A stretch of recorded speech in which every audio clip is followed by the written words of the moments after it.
This is from one of our viewers, Javier Torres, and he says, I'm highly irritated with all these projections. Let the votes take their time. Why so freaking early declaring winners? So, and that's not directed toward us. It's mostly directed toward mainstream media sources like the New York Times. And so this goes back to my point about not getting preemptively discouraged by what we're seeing in the mainstream press right now. As Cenk mentioned, California is a huge state. We have no idea, well, Bernie has a pretty significant lead in California. So just don't get discouraged and don't share that discouragement on social media. We don't know how this is gonna turn out yet. Okay, I saw an exit poll from 538 earlier today about California 25 regarding the presidential race. In the presidential race, Bernie in California 25 is known as a purple district. So that would be a harder one for Bernie to win. Bernie had a 34-26 lead. So if he's winning that significantly in so-called purple districts in California, that could be a great night for him in California. And if folks don't get to 15%, he picks up more delegates. So we'll talk about that more in the night. And guys, Ronan One makes a good point here from the member section. We'll do the show with you guys all night long. Keep commenting on our member section, YouTube Super Chat, and Twitter. Ronan One says Biden is winning states that will vote red in the general anyway. That's right. His strength is honestly useless in the general election.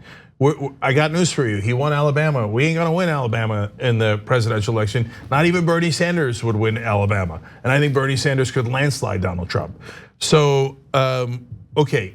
I want to go to John here in a second, but remember everybody, we are also doing a drive here for Young Turks, tyt.com/go. This election is everything. I want us to be sustainable and strong for you guys throughout this election, and we wouldn't ask it if we didn't need it. Okay, tyt.com/go. Trying to raise $200,000 a month for the rest of the year. I know it sounds like a lot of money, but in the context of a media company, it just isn't. Republicans, outlets, there's Dennis Prager University, PragerU. New York Times reports that he gets $20 to $25 million for free every single year, not as an investment, as just a giveaway to Prager University by 2 Republican billionaires. That's it. It's a propaganda outlet. Okay, sometimes they criticize us for taking money from you. They're like, oh, well, are you giving voice to those people giving you $5 or $50 or even $500 at a time? Yes, we are. We give voice to progressives. That's why we're called Home of Progressives. All right, John. Yes, I got a couple of results I want to look at. I will just quickly say on the discouragement thing. Remember, these are not winner take all states. Right. Even if the person that you don't support has won, every single vote still counts towards allocating delegates. We're not waking up tomorrow under any circumstances and knowing who the nominee is going to be. So whether it's a good night, whether it's a bad night, just go and vote, obviously. So if we could jump to the beginning, I'm going to be giving you some numbers from the Huffington Post. These are very early numbers. But for instance, in Tennessee, I'm actually having now with 0.66% reporting, Mike Bloomberg actually, oh, they haven't reordered it yet, but is in second. And what's interesting there is you can see in both in Tennessee, I believe in North Carolina as well, these numbers, assuming that Bloomberg, were he to drop out, the vast majority of his support hypothetically would go to Biden, then he is really hurting Joe Biden here. Awesome. Maybe not in the end in delegates. I have no doubt that Mike Bloomberg, if he wasn't gonna be picked, would give them to Joe Biden. But Joe Biden would be not just the winner in some of these states, but might be a very large winner in some. He's finally doing something useful with this time. Awesome. Potentially, yeah. And also here's something that I'm noticing just with the beginning of some of these results. For instance, in North Carolina, it's at 2.66%. Elizabeth Warren is up. She's in 4th place right now at 9.8%. Pete Buttigieg is at 6.2. The initial tiny bit that we have from Texas, she's actually behind Pete Buttigieg right now. And I know there was early voting and all that, but this is just, and the numbers could change. But this is another reminder that this is a race, the dynamics of which have gotten out of Elizabeth Warren's control, I would say. And regardless of what you still believe about Elizabeth Warren, if you're still a fan, or if you oppose her, if you think that she's the absolute devil, she's not coming out of this process being president. Nope. Yeah, okay, I want to give you more specific Texas results. In fact, Elizabeth Warren is behind Julian Castro in Texas. And Julian Castro dropped out months ago. And Julian Castro is from Texas though, remember that. Okay, Bernie Sanders, only 1% reporting. So, but a lot of these 1% have begun to hold throughout the night. North Carolina fluctuated, but Virginia did not. Bernie Sanders with a 12-point lead. in Texas. So it's just 1%. We also can't get too excited, okay? But if Bernie Sanders wins Texas, that is gigantic, because he's got looks like a nice lead in California. If he wins Texas and California, he's the winner tonight. And those are two biggest states tonight. They're two out of the biggest 3 states in the country. They have the most amount of delegates, obviously. So right now, Biden is in 3rd place in Texas. Again, just 1%, but it's 36 points for Bernie, 23.5 for Bloomberg, and 15 for Biden. And that can't hold. If that holds, it's a disaster for Biden.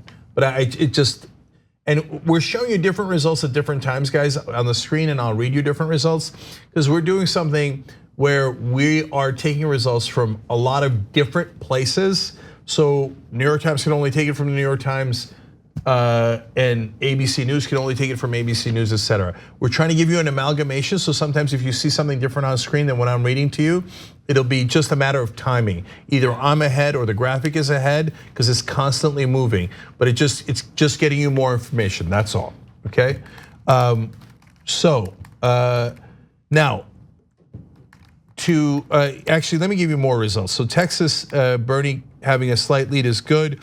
Tennessee has now gone back into Bloomberg territory, as John pointed out, but just under a point, only 3% reporting. Virginia is gone, 92% reporting. Let me give you the details there. Biden with a huge win, 54-23 over Bernie Sanders. Elizabeth Warren comes in 3rd there, and Bloomberg's at 4th. And as Anna pointed out earlier, Virginia has a ton of corporate Democrats. That is their headquarters in Virginia. Northern Virginia is the most establishment part of the country, period. That's why they keep electing people like Terry McAuliffe and Tim Kaine, etc. Mark Warner. If you're a corporate Democrat, you should immediately move to Virginia, because they will elect you. Okay, and they did tonight for Biden. Yes. You want to hear an interesting result? Bear in mind, as always, for a lot of these, it's less than 1%. It's 0.78%. But right now in Massachusetts, Elizabeth Warren is currently in 3rd. You can actually see she's at 22%. Joe Biden has the lead by about 6-7% there, 33%. Bernie Sanders is in 2nd. Again, it's 1%. It could definitely change. But she's looking at the very real possibility that she will not land in 1st, and the potential to not finish in 2nd, especially with Joe Biden's potential rise over the past few days. Wow, sounds like she's got real great political instincts. And advisors. Yeah, great advisors telling Elizabeth Warren, you know what? Make sure you stay in the race longer, because that'll help your career. Even if you didn't care about the progressive movement, even if you didn't care about Bernie Sanders, etc., your friend Bernie Sanders, I'm telling you, they're gonna get mad at me and everybody else for telling them things that are obviously true. But that's on them, that's not on us. I know we're about to go out for a second, but I just want to point out, and just maybe even flesh this out a little bit. There's this, I think, assumed guarantee that Elizabeth Warren will be this help to Bernie Sanders if she had jumped out, or if she will jump out, and then throw all of her support behind Bernie Sanders. But honestly, many of her supporters, hardcore supporters, would they like that? Number one, and number two, how many of diehard Bernie Sanders supporters would enjoy that? And honestly, how much would it switch people who are like, yeah, I was on Buttigieg, I was on Klobuchar, I was on Biden, but Elizabeth Warren just said go towards Bernie Sanders.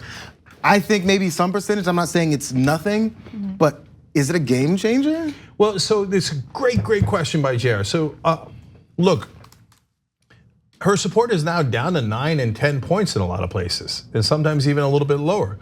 So look, that 10 points could make a giant difference between if it's down to Bernie and Biden. On the other hand, it's not like it used to be where it was in the 20s and we thought it'd make a big difference. 10 to 15% has already left the building. And now where it could make a difference is Massachusetts, where Bernie would have the lead if Warren wasn't in the race and had backed Bernie. And some of those supporters who might have some hard feelings about Bernie Sanders at this point, or Bernie Sanders supporters on Twitter, ooh, right? No one else gets judged for their tangential supporters on social media, but only that's the Bernie Sanders rule. Everything is blamed on him by proxy.